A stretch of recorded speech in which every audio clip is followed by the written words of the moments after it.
Cerita Mahfud MD. SB dibully saat Pilkada 2014 dikembalikan ke DPRD.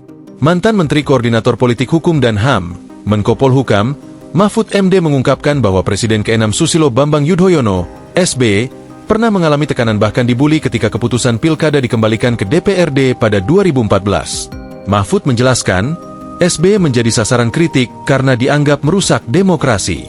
Pernyataan tersebut disampaikan Mahfud dalam diskusi virtual bertajuk Plus Minus Pilkada oleh DPRD pada Senin malam, 23 Desember 2024. Tidak sulit ketika diputus di DPRD itu, bahwa UU itu disetujui oleh semua parpol.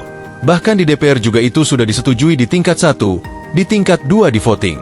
PDIP kemudian walkout, tapi tetap menang. Pilkada kembali ke DPRD, ujar Mahfud. Mahfud menambahkan, setelah keputusan itu, banyak LSM dan masyarakat sipil yang berpendapat bahwa hal tersebut mundur bagi demokrasi. Wah, Pak SB habis dibully habis-habisan. Pak SB dibully. Anda sudah merusak demokrasi. Anda berhasil bangun banyak hal untuk politik. Tapi pada saat Anda mau turun, Anda sudah merusak demokrasi ini. Sambungnya. Mahfud juga menceritakan dampak emosional yang dialami SB.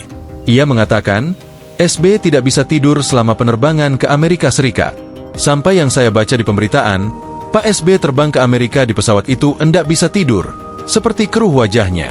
Bahkan ada yang mengatakan menangis, kata mantan Ketua Mahkamah Konstitusi, MK, itu. Setibanya di Amerika, SB menyatakan akan mengikuti suara rakyat dan berupaya agar pemilihan tetap dilakukan secara langsung. Namun demikian, keputusan untuk mengembalikan Pilkada ke DPRD sudah disetujui oleh pemerintah dan DPR. Mahfud menjelaskan bahwa SB kemudian membatalkan UU tersebut. Pak Sudi Silalahi, Mensesnek saat itu, dari Amerika mengatakan, Presiden tidak akan menandatangani RUU yang sudah disetujui itu. Banyak yang berteriak, termasuk saya. Pak, kalau tidak ditandatangani, UU itu berlaku dengan sendirinya, jelas Mahfud. Akhirnya, SB pulang ke Indonesia dan menandatangani RUU itu pada 29 September. Namun, pada 2 Oktober, Menkumham mengundangkan UU tersebut dan SBY mengeluarkan Perpu yang mencabut UU itu. Ini persoalan politik, imbuhnya. Sebelumnya, Presiden RI Prabowo Subianto membandingkan sistem politik Indonesia dengan negara-negara tetangga. Ia menilai negara seperti Malaysia, Singapura, dan India lebih efisien dalam pemilihan. Kata dia, negara-negara tetangga hanya melaksanakan pemilihan 1 kali untuk anggota DPRD. Selebihnya, DPRD yang memilih bupati hingga gubernur.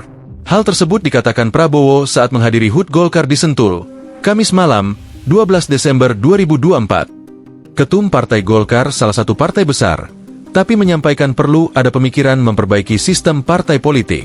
Apalagi ada Mbak Puan kawan-kawan dari PDIP, kawan-kawan partai lain, mari kita berpikir, mari kita tanya, apa sistem ini, berapa puluh triliun habis dalam 1-2 hari?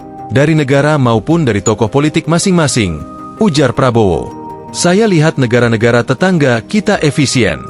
Malaysia, Singapura, India, sekali milih anggota DPRD, sekali milih, ya sudah DPRD itulah yang milih gubernur, yang milih bupati, sambungnya.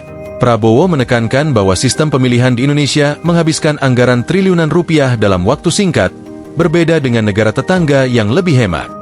Ia menegaskan bahwa uang yang dikeluarkan untuk pemilihan seharusnya bisa digunakan untuk kepentingan lain, seperti makanan anak-anak, perbaikan sekolah, dan irigasi.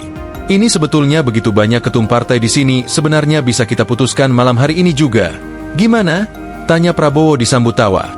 Download Tribun X sekarang. Menghadirkan lokal menjadi Indonesia.